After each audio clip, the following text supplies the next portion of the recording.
Madame la Première Dame, Excellences, Messieurs les membres du gouvernement, Mesdames et Messieurs des communautés d'affaires nationales et internationales, venus des Comores, des Émirats qui nous accueillent ici, venus d'Égypte, venus d'Italie, de France, d'Amérique et du monde. Assalamu alaikum. Bonjour à tous.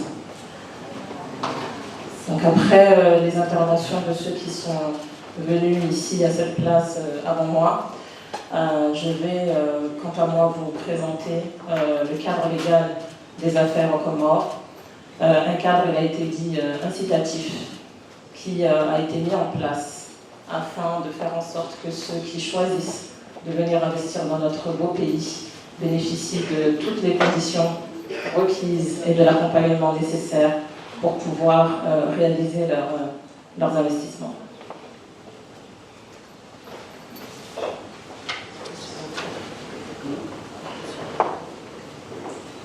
Alors, comme cela a été dit, fin 2019, nous nous sommes réunis à Paris à l'occasion de la conférence des partenaires au développement pour présenter à nos partenaires institutionnels et aux communautés d'affaires notre plan national de développement, appelé le plan Comores émergent, afin de pouvoir mobiliser les engagements nécessaires pour réaliser nos objectifs.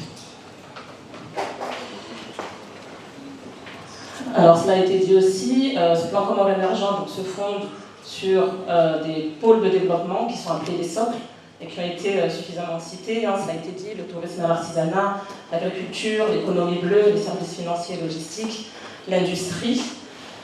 Et en ce qui me concerne, et en ce qui nous concerne dans le cadre de cette présentation, pour pouvoir faire en sorte que ces pôles puissent entraîner des objectifs que nous nous sommes fixés à l'horizon 2030, il est nécessaire de mettre l'accent sur un catalyseur en particulier qui sont les réformes structurelles.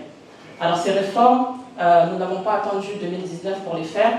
Je l'ai dit, nous avons instauré depuis maintenant plus d'une dizaine d'années un climat des affaires incitatif. Et le but ici est de le présenter, mais également de présenter les réformes qu'il reste à engager pour réformer plus, pour réformer mieux, et faire le point sur, depuis 2019, qu'avons-nous fait et qu'avons mis en œuvre pour que les investisseurs bénéficient encore de meilleures conditions pour réaliser leurs projets aux Comores.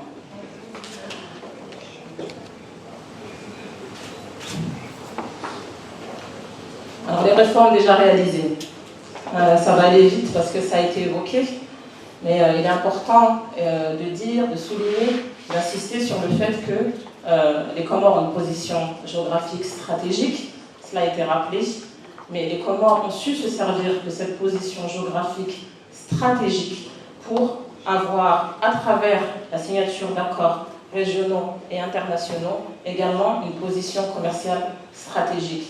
L'Union des Comores, ça n'est ni plus ni moins que le seul pays de la région qui offre un accès à la fois au marché de l'Europe, grâce à la signature des accords de partenariat économique, au marché américain, car les Comores sont éligibles à la GOA, au marché du monde musulman et arabe, puisque nous sommes membres de la Ligue des États arabes, et donc à travers cela du GAFTA, à la Chine, etc.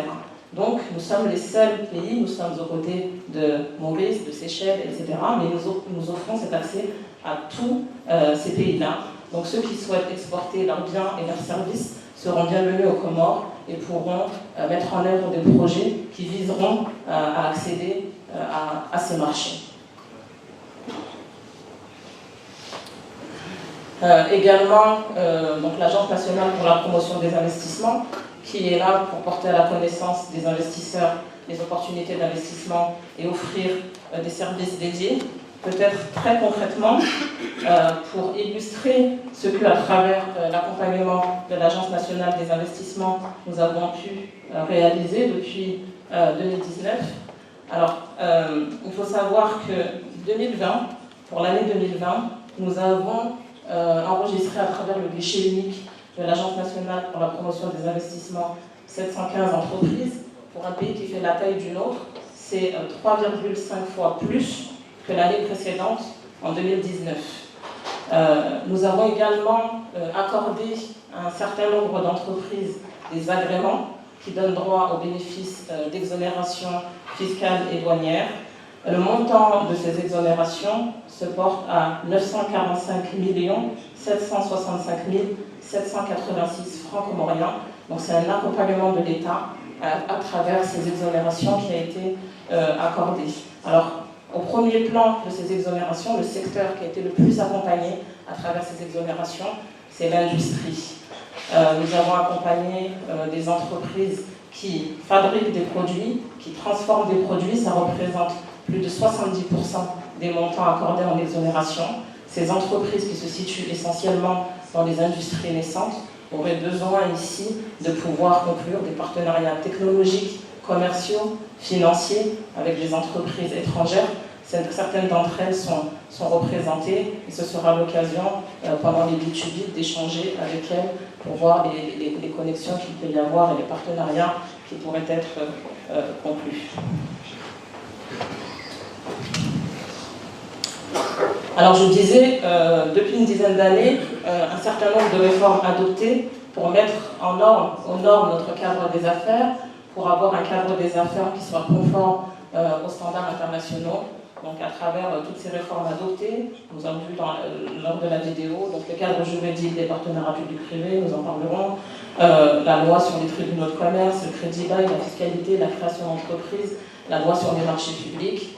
Donc toutes ces réformes ont permis d'obtenir des résultats, un impact de ces réformes mesurable, un impact de ces réformes mesuré également. Nous avons pu constater à l'issue d'une dizaine d'années que les indicateurs économiques tels que la formation brute de capital fixe étaient moyennement à la hausse, de même que les scores et les notations obtenues dans les classements internationaux qui n'avaient cessé d'augmenter au fil des années. Cependant, le constat qui avait été fait, c'est qu'il faudrait prendre un virage pour que ces réformes soient au service du scénario volontariste que l'on veut mettre en place pour, nous l'avons dit, doubler la croissance en 10 ans. C'est la raison pour laquelle nous nous sommes fixés un agenda de réforme nouvelle. Alors, cet agenda, il a des conditions de succès. Toutes ces lois que nous avons adoptées nécessitent de faire en sorte qu'elles puissent être mises en pratique de façon effective. Et nous avions identifié dans le cadre de l'agenda des réformes qui accompagnent le plan Comores émergent, nous avons identifié la nécessité de mettre en place un dialogue public-privé qui soit opérationnel. Et il faut souligner ici qu'à ce niveau-là, beaucoup de pas ont été faits. Dès 2011, nous avions mis en place un cadre institutionnel des réformes du climat des affaires qui permettait de faire en sorte que les réformes soient identifiées en fonction des besoins formulés et adoptés. Ce cadre a été revu pour permettre au secteur privé d'intégrer ce qu'on appelle des groupes techniques en charge de l'élaboration des réformes. C'est chose faite. Le secteur privé comoréen et le secteur privé étranger établi aux Comores le sait également.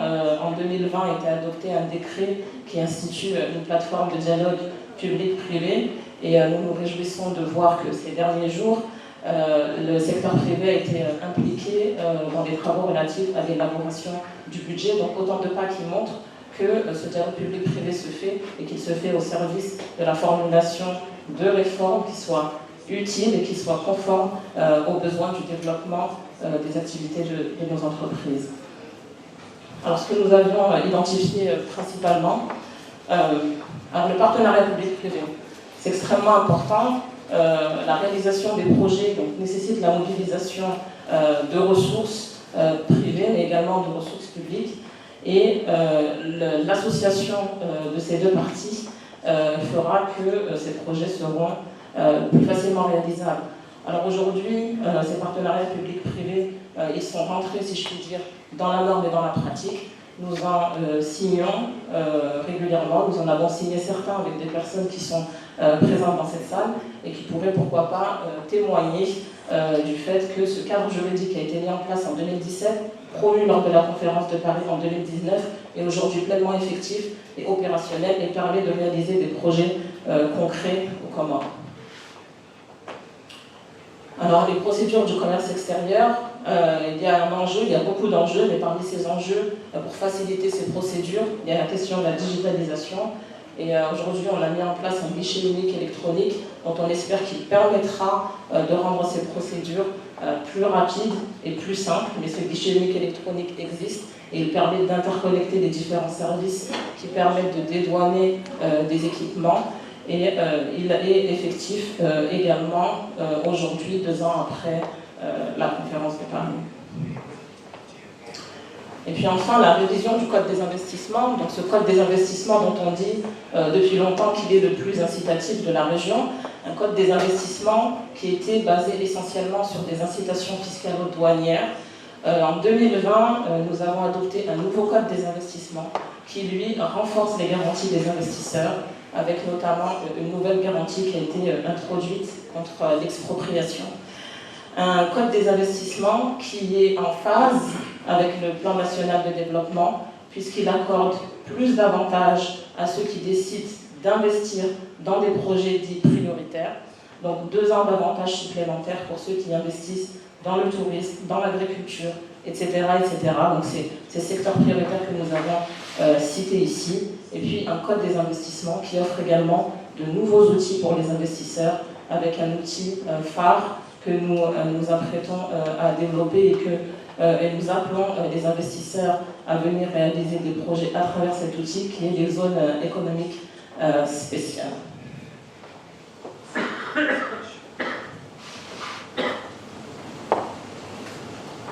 Et donc toujours cette même conclusion, des dispositifs existants pour les entreprises qui souhaitent investir, des dispositifs d'accompagnement, des lois incitatives qui doivent permettre et qui permettront de faire en sorte que l'on puisse faire des Comores un pays émergent à l'horizon 2030 avec votre concours. Merci.